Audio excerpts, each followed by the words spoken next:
What is up, guys, and welcome to the Strength of Body and Mind podcast. My name is Gordon. I'm going to be your host, and this is episode number 85. And in this episode, I'm going to go into something that a lot of people experience and a lot of people have trouble overcoming, and it downright confuses the hell out of them, and they don't understand how it could happen and how to get through it. So what that is building strength without achieving the physique to match it at the same time. Now, this is something, again, that a lot of people experience it. Maybe you experience it. I certainly have experienced it in the past, and I've talked to hundreds, literally hundreds, maybe even thousands of people at this point who are strong as hell. They can lift a ton of weight in the gym and functionally outside of the gym. Just they can lift heavy things, like they have a construction job or whatever, and they lift heavy objects all the time. So they're very strong physically. However, they look overweight, or they're carrying around a big beer gut or something, or maybe not even a beer gut. Maybe they're just overweight, 30, 40 pounds overweight. They just can't seem to shed the body fat for whatever reason. And or they're out of shape in terms of stamina, and they're out of shape in terms of energy. Again, though, at the same time, they're extremely strong. They can go into the gym. They can bench press 300 pounds. They can deadlift 400 pounds, 450 pounds, 500 pounds. But they look overweight. And if you look at them, a lot of these people, you look at them and they don't look muscular. They don't look strong. They don't even look fit a lot of times. And when I talk to people who are experiencing this and they don't know why, the immediate emotions that they feel, that they project, is confusion and annoyance. Confusion and annoyance. They're annoyed that they work so hard at building strength, yet they still just look like your average Joe Schmo who is carrying around an extra 20, 30, 40 pounds. Right? They're annoyed at that, and they're confused because they spend so much time working on strength. Like they go in there and they focus on their 1 rep max. They go into the gym and they focus on their PRs, and they focus on spending 2 hours in the gym at a time, 3-4 days a week. But they still, again, look overweight because they are overweight, and they're carrying around that extra 20, 30, 40, 50 pounds, and they don't know why. They have no idea why, because in theory, in their mind, they're following all of the principles that they think they should be following, which is they're utilizing progressive overload concepts in the gym. They're always lifting more. They're always challenging their body to do more. They are eating appropriate amounts of food in their own mind anyway, and they are getting in a lot of calories, and they're getting in a lot of protein, and they're in their mind, they're doing all the right things. And they are just continuing to lift. And by lifting more, they are increasing their RMR, right? Increasing their resting metabolic rate. So theoretically, their caloric needs should go up. And as their caloric needs should go up, they should need to eat more. And as they continue to eat more, and as they continue to lift more, their body is going to utilize those resources to build muscle and repair muscle instead of converting it to fat, right? This is all hypothetical. I mean, it's true in a vacuum, but in reality, there's so many other variables. And that's where people get lost. They take a path down a road that they think is correct. And while they may have 6 or 7 or 8 of the 10 things needed that they're doing right, they might have 6, 7 of 8 of those. The other 2, they really need to round out the details. And without rounding out the details, they're never going to really achieve what they want to achieve. So again, this is something I was guilty of years ago. And I know a lot of people, I talk to people, honestly, it's definitely weekly. It's almost daily at this point, who are experiencing the same thing. They're always getting stronger. And by the way, a lot of people like to brag a little bit about being stronger. They like to brag about how strong they become, while at the same time being self-conscious and almost outwardly self-conscious about not having the body that they really want. And they kind of hide behind their strength. This is mostly true with men, I've found, but some women too. But anyway, they hide behind their strength a little bit. They hide behind the fact that they can deadlift like more than me or more than, someone else who has a fit body, or someone like a bodybuilder or something like that. They hide behind that. and it almost becomes this like weird competitive thing. But at the same time, you start digging a little deeper and you start to see that annoyance that I was talking about, that frustration and the confusion that I was talking about. So why does this happen? Okay, maybe you're one of these people. Maybe you are experiencing this. Do you find yourself going to the gym all the time, lifting tons and tons of weights, like spending, again, an hour and a half, 2 hours, maybe even more than that, maybe 3 hours at a time in the gym, pushing yourself to keep things, keep the level higher, keep the bar higher, keep continuing to raise the bar. So you're lifting more and more and more, but you still don't have the body that you want. And you've been doing this for 2 or 3 or 4 years, and you still don't have the body that you want, and you're still overweight, or you still have that muffin top, or you still have all of the physical characteristics from the neck down that you hate about yourself, or you're still not fitting into the clothes that you want to fit into. Like, if you're still in that situation, I want to break that down. I want to unpack this a little bit so that you understand a little bit more about what's going on. Okay, because again, there's a common misconception that lifting more weight is going to get you a better body. Okay, that alone will not do it. Lifting more weight will not get you a better body. Is it a component of the multi-component structure that you need? Yes. Okay, there's a multi-part system that you need to follow. There's multiple things you need to do. Again, also, you can't just eat well. If you just eat well and do nothing else, that's not going to get you the result either. If you just lift appropriately or lift heavy weights in the gym or whatever, if you just do the training side, that's not going to do it either. You need the whole package.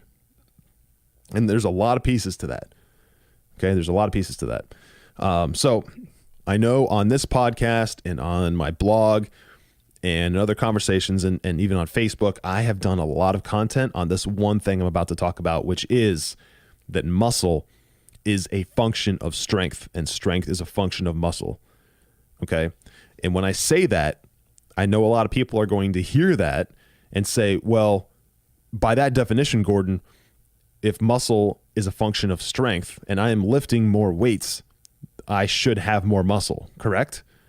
And the answer is yes, but there's a but, okay? There's a but. When I talk about muscle as a function of strength and strength as a function of muscle, the one caveat to that, right, the one asterisk, if you will, is that when I talk about muscle as a function of strength, I'm talking about set wide, like continuous motion. So continuous movements, continuous lifting, not 1 rep max, not personal records, not PRs. Okay. So here, let me paint that picture a little bit more clearly. I have spelled this out before in the past, but I want to paint it again. So if you go into the gym and you're doing deadlifts, okay, and you're doing deadlifts all day for like an hour and a half, just doing them over and over and over and over again, and you're working your way up and you get yourself to this point where you're doing whatever your max weight is. I'm just going to throw out a number, 400 pounds, and you do 400 pounds one time. That is your personal record. You can only do it once. You can't do it twice. Literally, you don't have enough strength in your body to do it twice. And then you just do that number and you call it.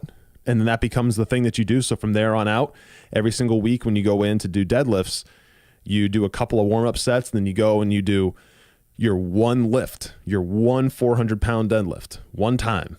And you do that one time. Maybe you do it for 3 or 4 sets. So you do 1 rep, drop it. You come back a couple minutes later, you do it again, drop it, come back a couple minutes later, do it again. And you just do that, and that's your routine. That is 1 rep max strength. That does not require your body to have the muscle mass that a bodybuilder would have. Just think about the amount of muscle you need to lift one thing one time.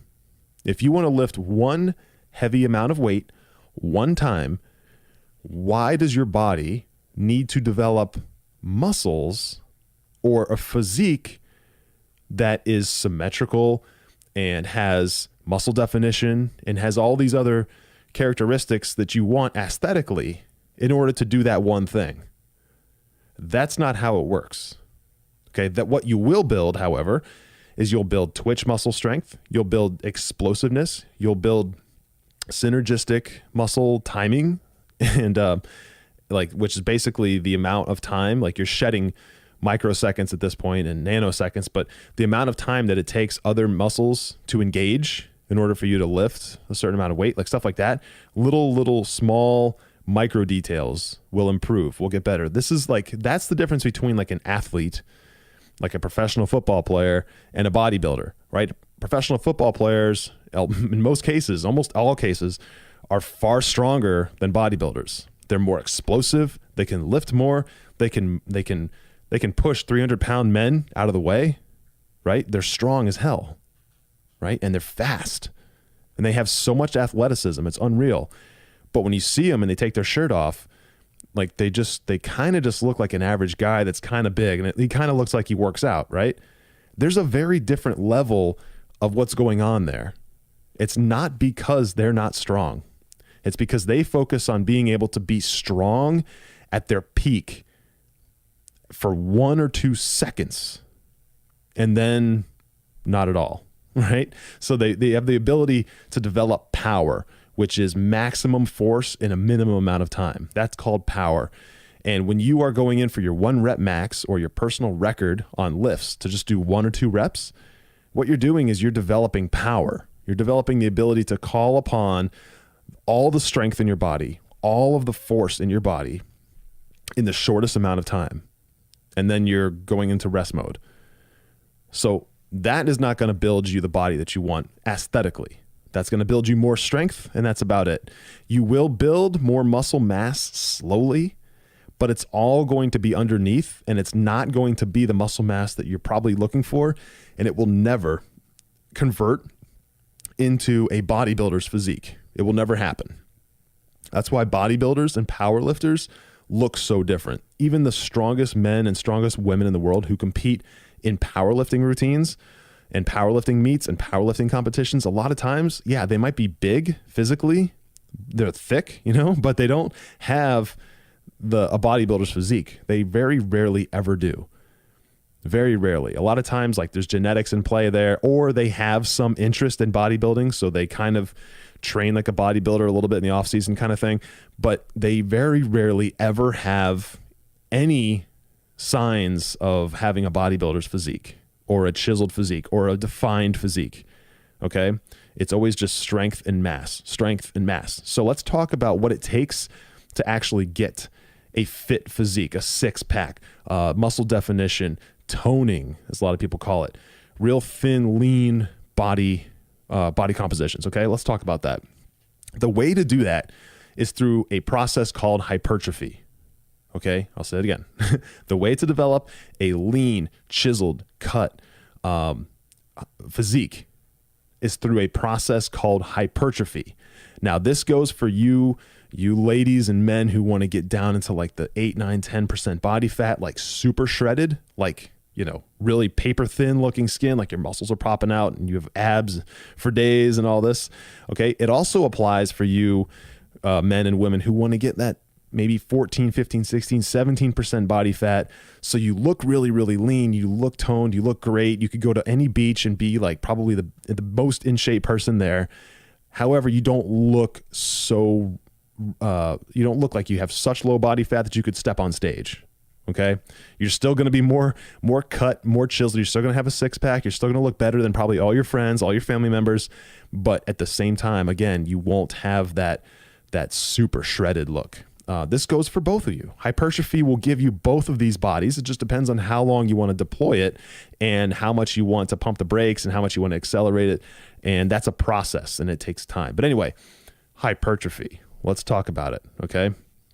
This is developing, and this goes back to my strength versus muscle mass curve that I was talking about. Strength is a function of muscle and muscle is a function of strength. Okay. So let's talk about it. When I talk about strength versus as a function of muscle and vice versa, what I'm talking about again is your strength for sets. Your strength for sets, meaning when you do a set of an exercise, a resistance exercise, like lifting a weight, let's just say, I'll just throw another one, bench press. Okay. Bench press will build your chest. Bench press will build your triceps. Bench press will build your shoulders a little bit. Bench press will even attack the parts of your back a little bit and your core. It works a lot of your upper body, more than what you think. Anyway, when you're doing a bench press, if you have a bench press 1 rep max, like a personal record, like the most weight you can lift one time, and let's just say it's 225 pounds, okay? 225 pounds you can lift at one time. Great. However, if you were to spend your time during your sets of 6, 8, or 10 reps, somewhere in that range, and you were doing 180 pounds for the entire thing, and you were doing them slow, like 2 to 3 seconds in both the eccentric and concentric parts of the movement, so both the upward and the downward lift, the positive and the negative, if you were to spend 2-3 seconds up and down, and you were doing sets, like 3, 4, 5, 6 sets of that, and you're doing strength for sets, again, strength for sets. And then the next day you do the same thing, but you do it with another core lift. Let's just say squats. Okay, squats. So you're working your legs and your core through squats, and you're doing the same thing. You are like maybe 70 or 80% of your personal record, 70, 80% of your 1 rep max. And you're doing sets of 6, 8, or 10 reps. And you're doing them nice and slow, 2-3 seconds in both the eccentric and concentric parts of the movement. And then the next day you do it again with deadlifts. And then the next day you do it again with overhead press. And then you supplement all of that with different accessory movements. And you do that in a structured way that maps to your exact goals. Guess what's going to happen? What you're going to do is you're not going to build ridiculous powerlifting strength. You're not going to develop crazy, explosive athletic strength and speed and power, right? Force over time. You're not going to develop that. But what you are going to develop is strength over an extended period of time, right? It's going to be lower strength over an extended period of time. And what that does is that builds muscle mass. Okay, that builds muscle mass. It's time under tension. Your body's under tension for longer.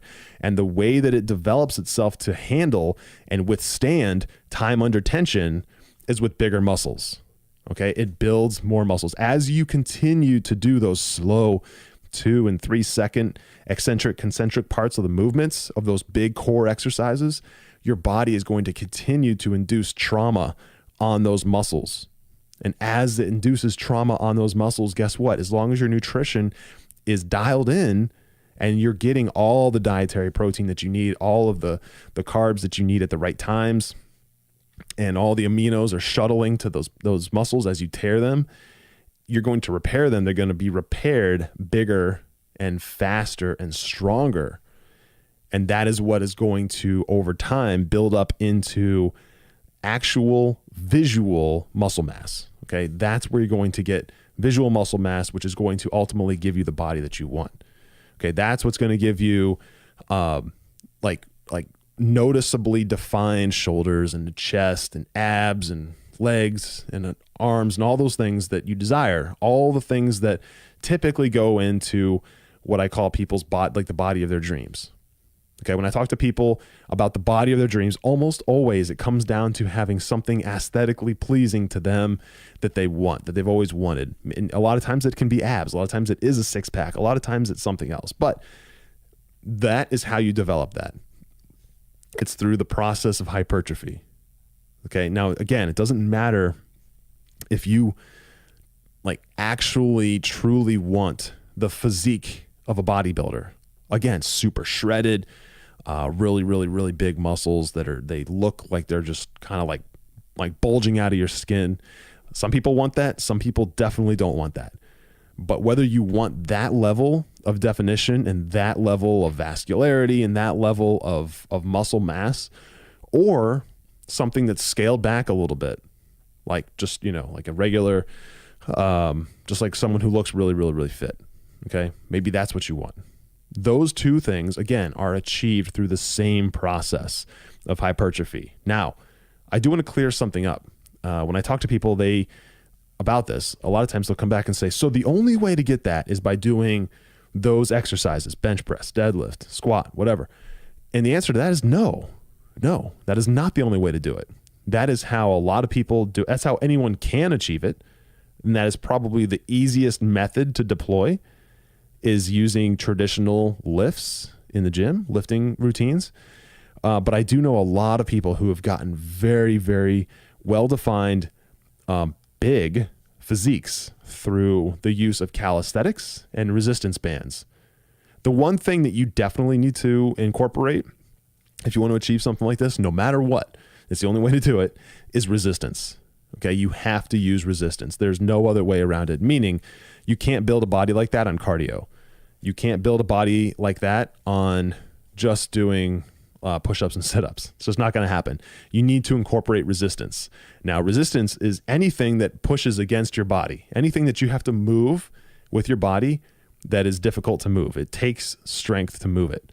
And that can be resistance bands, okay, as long as they're of the appropriate amount of resistance and you use them the right way. Or it can be traditional, like iron in the gym, just moving weights, lifting weights. There's so many other ways to do it, right? But that's how it's done. Calisthenics is another way, using your body, creating force against your body with your body kind of thing, using gravity, whatever. But as long as you're using resistance training and you're using it in a way where it's actually challenging, and the reason I use push-ups and sit-ups as an example of what not to do is because those things aren't enough by themselves. But if you add more body weight exercises and more calisthenic based movements, it can become more. So I just want that to be clear. Okay. That type of physique is built off of resistance, and it's done in a slow and controlled hypertrophy based approach.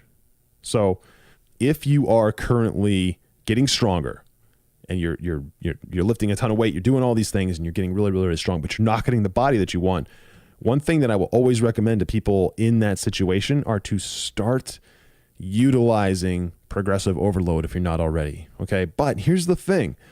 It's not simple to insert progressive overload approaches into your routine. I dedicated an entire episode to progressive overload. And after I aired it, I realized that it could be a little misleading, because even though everything I talked about there in that episode is true, and progressive overload is the best way to take yourself to the next level, it's not that simple. Okay. It depends on what you've been doing, how long you've been doing it, and what you want for your goals. You can't just go and change up everything and expect it to work. All right. The best way to approach a progressive overload methodology for you may be very different from the next guy or the next woman or the next person. It doesn't matter, who it is or what they've been doing. Yours may be different. Okay. But progressive overload is usually the key to take you to the next level. So whatever you're struggling with, right, I recommend writing it all down.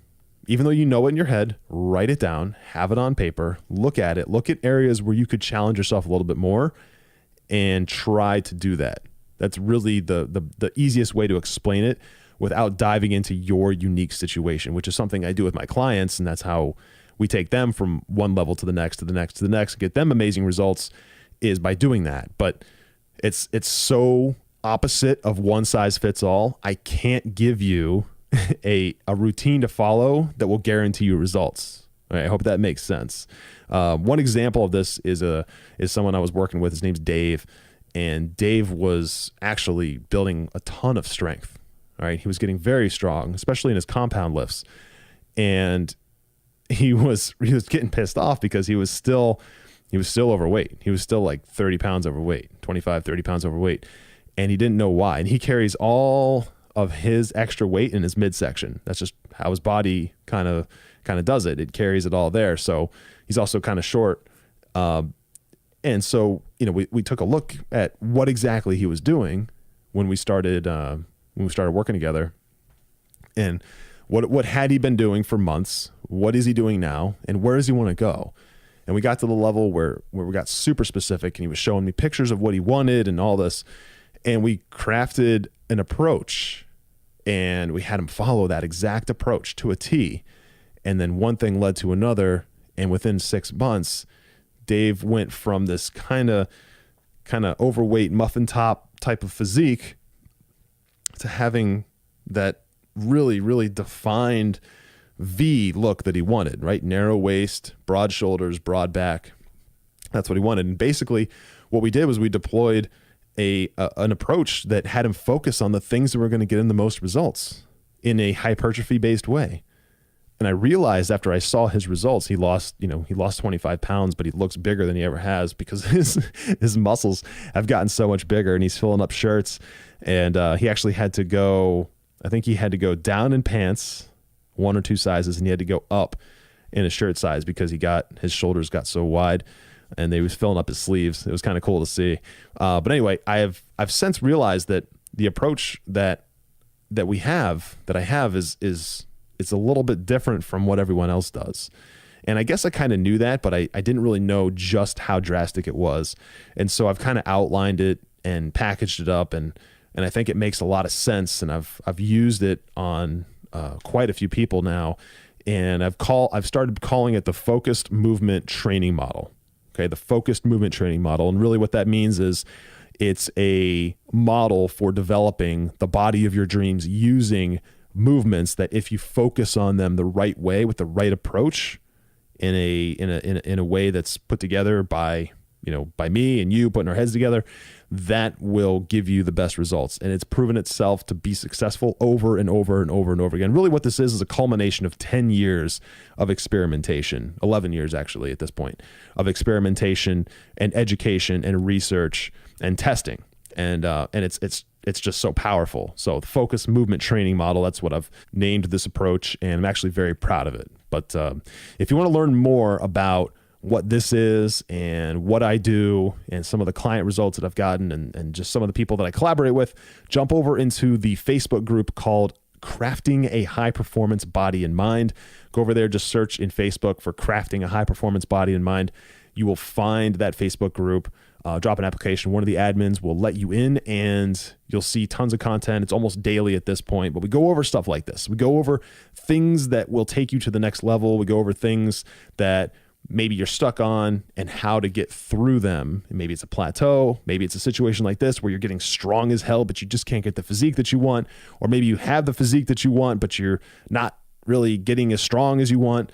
And whatever. It's so many different things that can happen depending on what your goals are and what other people's goals are. So anyway, go over to Facebook, check that out. It's totally free. Again, Crafting a High Performance Body and Mind. And with that, guys, I'm going to wrap up this episode. I hope you got a ton of value out of it. Honestly, this is something that comes up so often that I feel like if you listen to this and you're experiencing this even a little bit, that you'll get value out of it. So if you did, please go over to iTunes and leave a rating and a review on this podcast if you got something out of it. And of course, share it with a friend if you think there's someone in your life that would benefit from hearing these words. And with that, guys, again, thank you so much. I love you. Don't forget, as always, train with purpose. And I will talk to you guys in the next episode. See you.